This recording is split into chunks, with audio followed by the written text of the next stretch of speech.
Hi everyone, my name is Karen, this is my channel RatherBeReading, and today I'm bringing to you a recent reads video.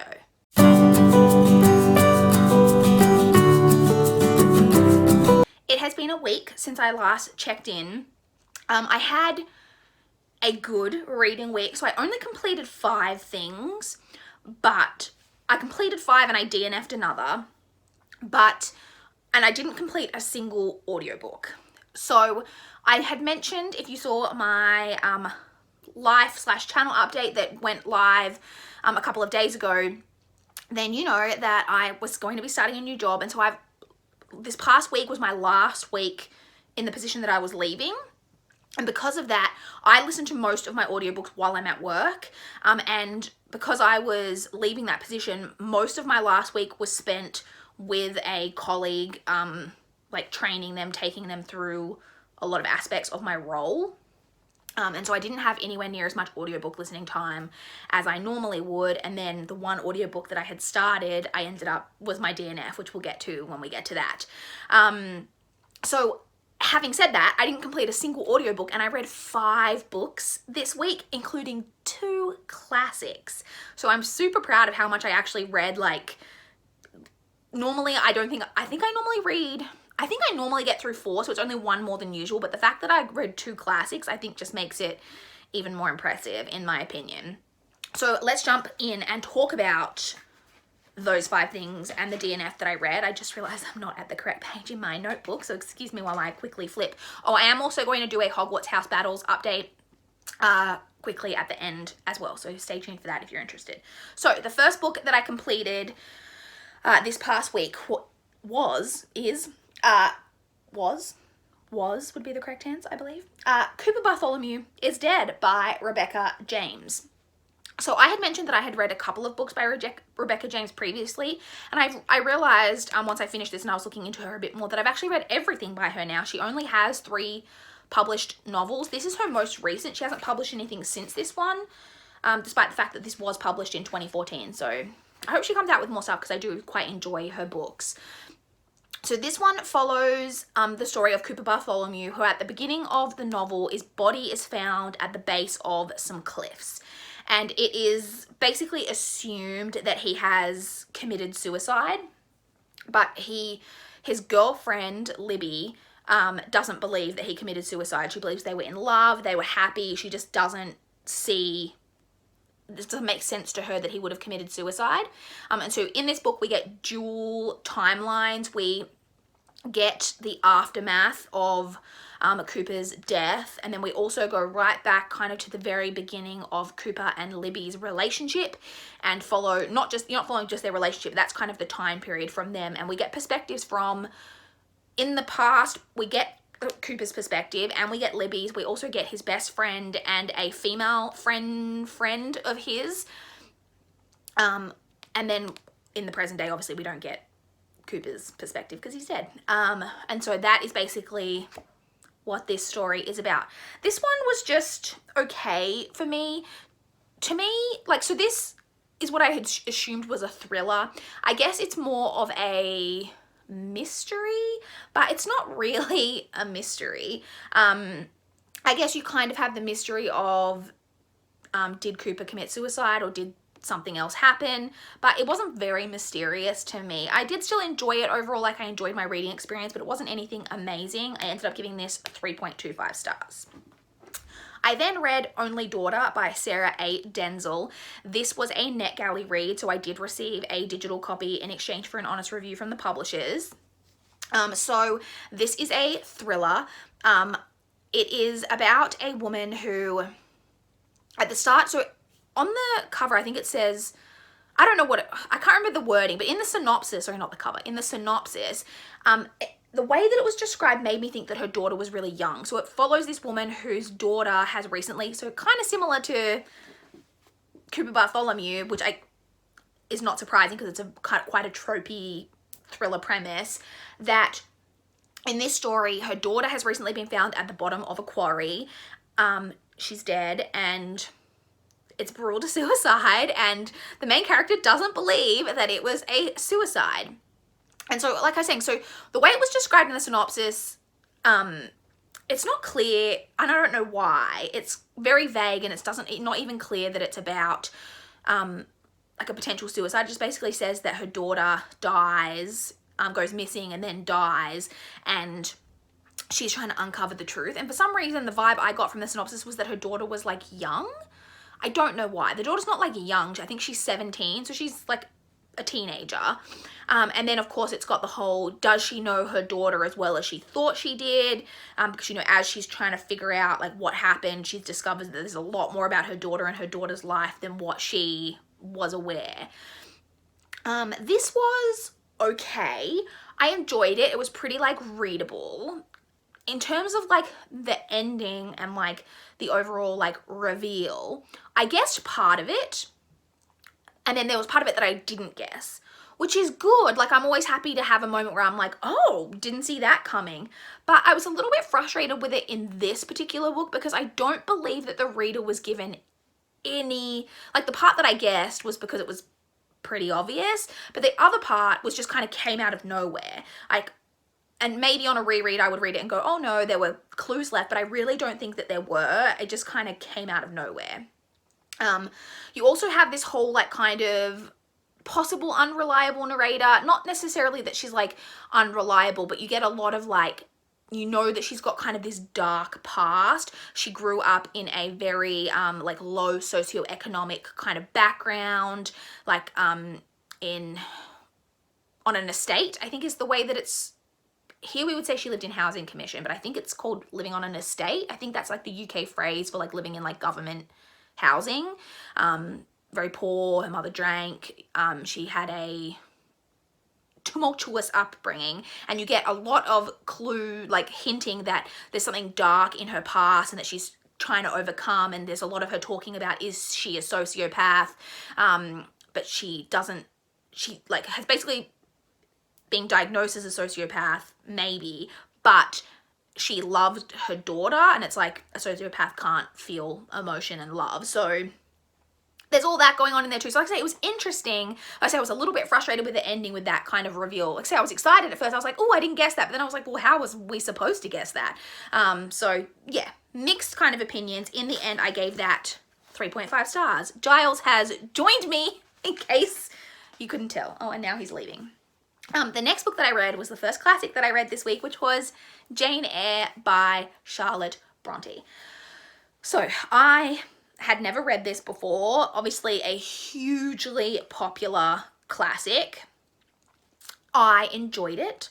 I didn't love it as much as I thought that I would. And I will say that I do think that I might have enjoyed this even more if I hadn't been spoiled for parts of this story. It's very frustrating to me, and I'm not saying that I've never been guilty of this, because I think that I have, and I know I've been guilty of it, like in terms of Harry Potter, having that kind of just speaking about it openly, like forgetting that there are people who haven't read it and don't want to be spoiled, and that is very much prevalent with classics. I have heard a lot of people on BookTube openly spoil a twist that happens like halfway through this, and happens in this, and I've been spoiled for it a lot. So the first time I was spoiled for it, I was spoiled on BookTube. So it's definitely prevalent on BookTube as well. But I also have just been spoiled for this book a lot, like in pop culture. I think that the twist in this is like, the twist, I don't know if you would refer to it as a twist, I think it is referred to a lot like in pop culture, in other books and in movies, so it's kind of hard to have stayed spoiler free for this. If you don't know the twist that I'm referring to, then you should read this, because I think it would be a really cool like thing if you didn't know that it was coming. I think I would have enjoyed it even more if I didn't know that. I struggled with this writing a little bit more than I expected to, because I've heard people say that this is a much more like accessible, sorry about this, Dale, accessible classic than some others, but like I still read it and got through it fine, but I did find like at different points I was having to be like, okay, wait, what's going on? And like really paying attention to the writing, which is just part and parcel of classics. I will say that Mr. Rochester is kind of awful. I'm not saying that I didn't like ship the like main relationship, because I did, because I'm trash, but also kind of an asshole. So yeah, kind of mixed opinions. I did still really enjoy this, but it wasn't like the amazing book that I thought this was going to be, because I have been anticipating this read for like a really long time. In the end, I gave this one 4 stars. Next, I read The House on the Strand by Daphne du Maurier. This is one of Daphne du Maurier's much later works in her career. I think it was like her, like very late in her career. It might have even been like her second last or last. I think her second last. Anyway, it doesn't matter.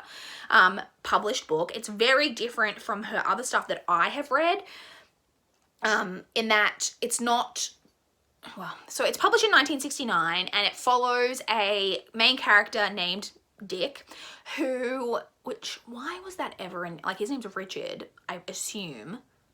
Well, I assume that, I don't even think it says that, but like, why was that ever a nickname for Richard? Like, it's awful. Anyway, Dick is living at his, he has like this professor friend who owns this house, and in Cornwall, I believe it is, that he lets him stay in like for the summer holidays, and Dick is there on his own at first. His wife and his wife's sons are going to, they're not his children, they're his stepchildren, are going to be joining him later, but at first he's there on his own, and at the kind of urging of his friend, he takes this kind of formula, like liquid thing that ends up making him travel back in time. And he sees like a lot of the area like that he's in, like past events.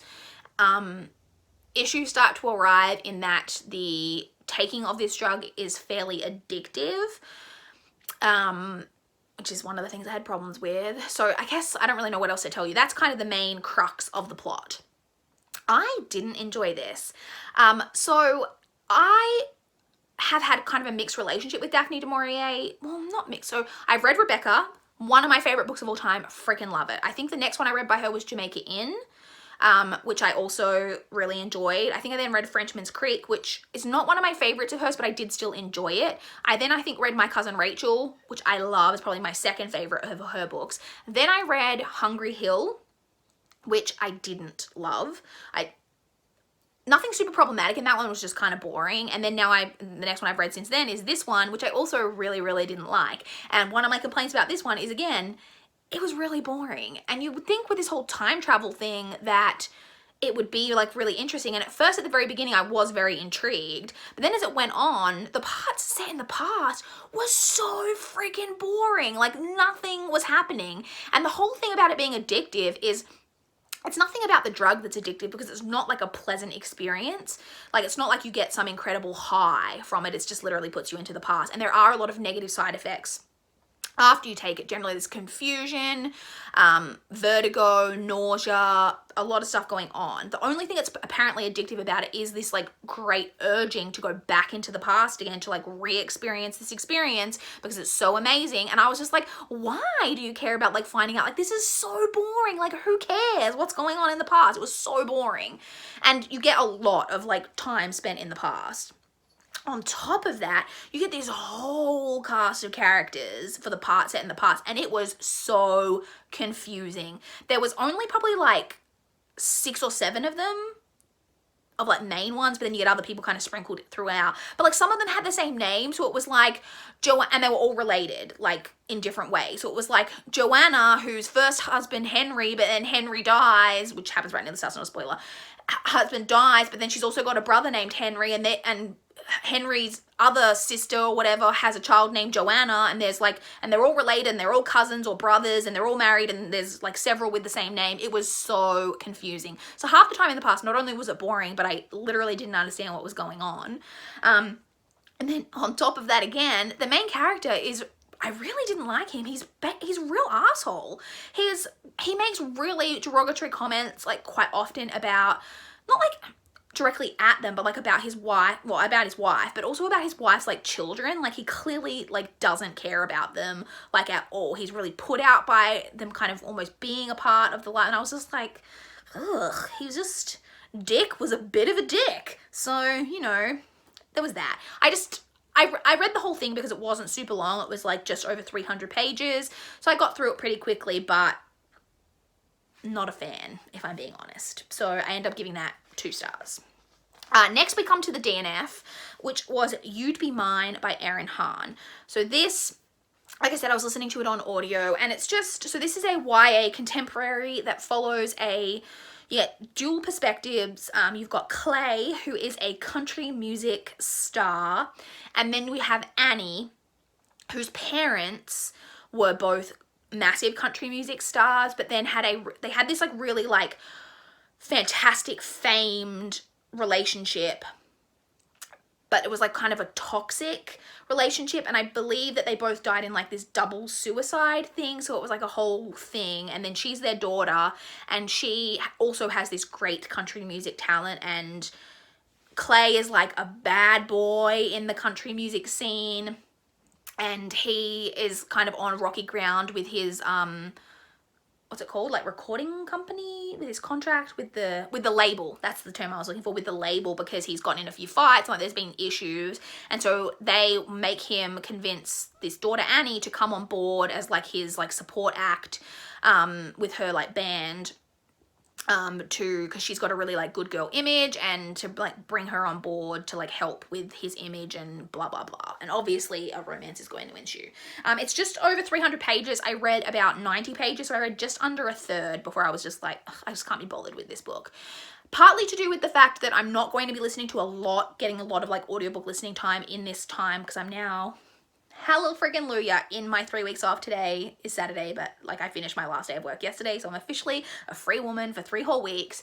And because I'm not going to have a huge amount of audiobook listening time, the audiobooks that I am going to be spending my time on, I want to be like enjoying. And this was just like so incredibly cheesy, which like sometimes I can like handle a bit of cheese, but this was like real cheesy. Like we got to a point, the point where I kind of DNF'd it. There was this scene happening where Annie had been like out somewhere, and then people like, oh, we're gonna go like to the beach, and she's like, oh cool, I'll meet you there, can you bring my bathing suit or like whatever? And they're like, okay. And then she gets there, and they like give her her stuff, and she like goes to get changed, and oh, lo and behold, they brought for her this like skimpy bikini, like, and now she's like, oh no, what am I gonna do, because I have to wear this skimpy bikini. And like I was just like, really?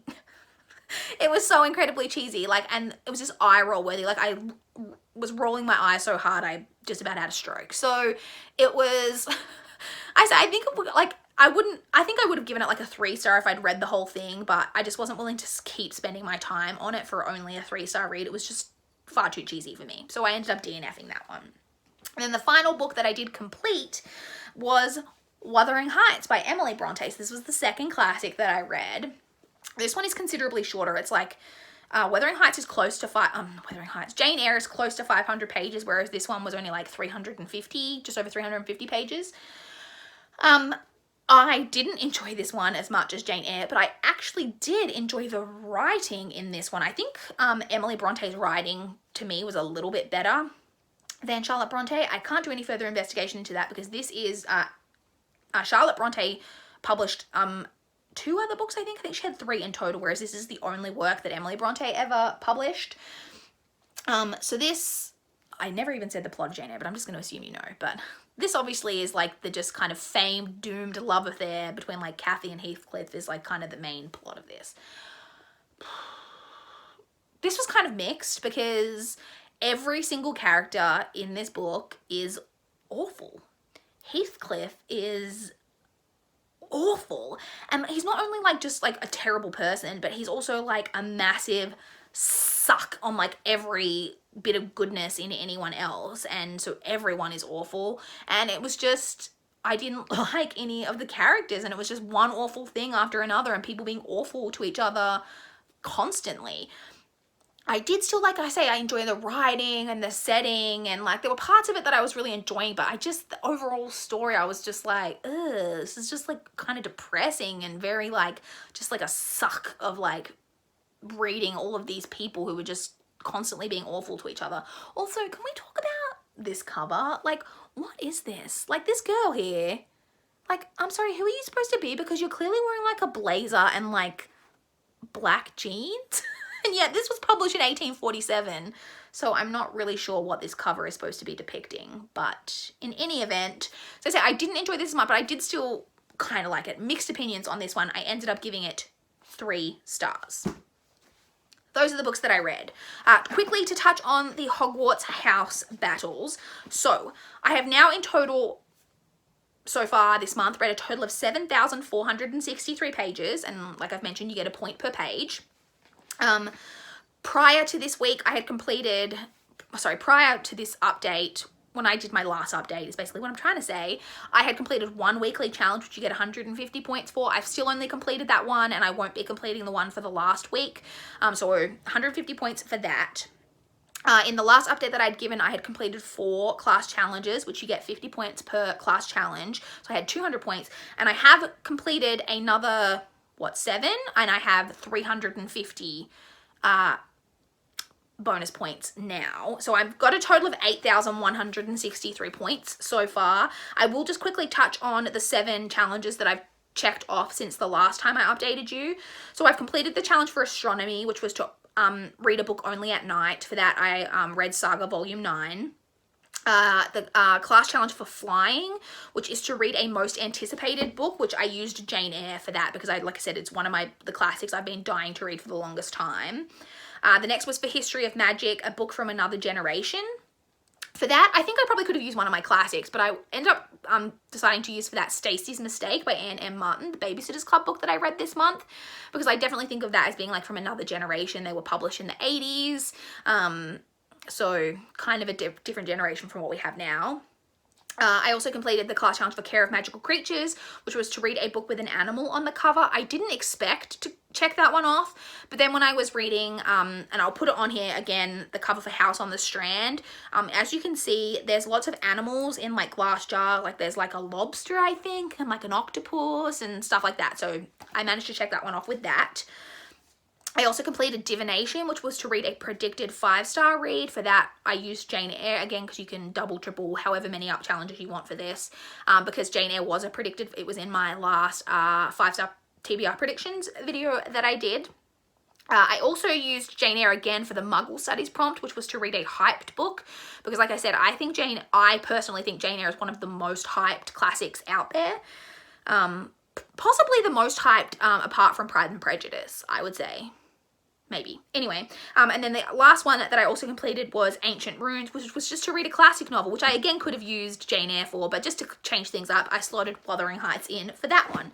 So those are the 7 challenges that I completed in the 2 weeks, I think, since I last updated you. So like I said, a total of 8,163 points so far.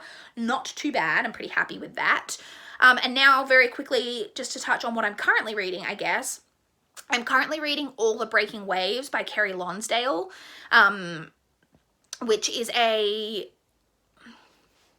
different to what I expected, but like in a good way. I'm only literally, I think, 3% of the way through. I read like the first 2 chapters last night, so I'm barely touched the surface, so I know that this isn't a spoiler to tell you. It's actually got some kind of paranormal-ish bent. So the crux of the plot is, from what I understand, is there's a woman who has escaped some kind of terrible relationship or something. I think she's escaped something and she's trying to create a new life for her and her daughter.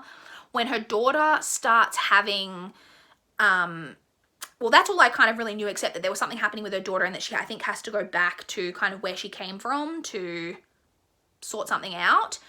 That's what I kind of knew about it. And then from the first couple of chapters that I've read, I've realized there's something like extra going on, because the daughter is having these crazy nightmares, but the nightmares are of like kind of premonition nightmares of like things that are going to happen. She basically, apparently, from what I can gather so far, has dreams about pain and like awful things that are going to happen to people that she knows. So at the beginning, she's having this nightmare that she knows a girl in her class is going to have a car accident. Sorry, not a car accident. I think she's going to have an accident with a car, like while she's on her bicycle. And she just keeps having this awful nightmare night after night about the pain and the blood and all of the awfulness going to be surrounding that. And the mother is very upset and doesn't know what to do about all of this. And like I said, that's just what we've got from the very beginning. So I'm very intrigued. Like I said, I think this one was in my TBR for the month. I can't remember. But this is a recommendation that I got from my brother's girlfriend. She read this book a long time ago, well, a couple of years ago, and really enjoyed it, and that is why I'd marked it as to read. And then I think I got it for free or for like $1 on Kindle, and so I'm just now getting to it, and like I say, I'm excited, very intrigued. I texted Shakara, my brother's girlfriend, and was like, I'm reading this now. And she was like, oh, I really liked that book. So I'm really hoping that this is going to be a good one. So that's it. That's everything I'm currently reading. My update for the Hogwarts House Battles. Did I say everything I'm currently reading? Everything I read last week and what I am currently reading, because there's only one thing I'm currently reading. Like I said, I am going to be listening to audiobooks very slowly throughout the next few weeks while I'm off work, but I'm thinking I may get through like one a week. So basically I'm going to put time for it. Normally when I'm in the car, I listen to YouTube, like booktube videos through the Bluetooth, but I've decided that I'm going to not do that anymore. I'm going to just leave booktube for at home, and I'm going to dedicate my car listening time for these 3 weeks while I'm not off. I don't know how much that's going to be because I typically don't go anywhere, so that's why I don't know how much I'm going to get through.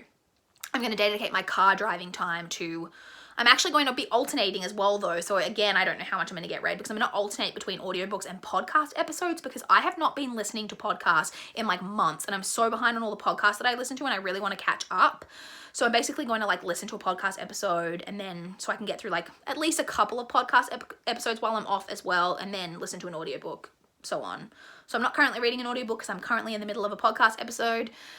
But I'm hoping to start a new audiobook soon because I'm almost finished that podcast episode. Anyway, this just went into a rant that you guys don't care about. So that's everything I've read, everything I'm currently reading, or what I am currently reading. We just went through this, and how I'm going with Hogwarts House Battles. I would love to chat with you guys in the comments down below if you've got any thoughts on anything that I've read or what I'm currently reading, or if you guys are participating in Hogwarts House Battles, how are you guys doing? I would love to know. Please like this video if you like it. Please subscribe if you want to see more from my channel. That is all I have for this video today. Bye guys!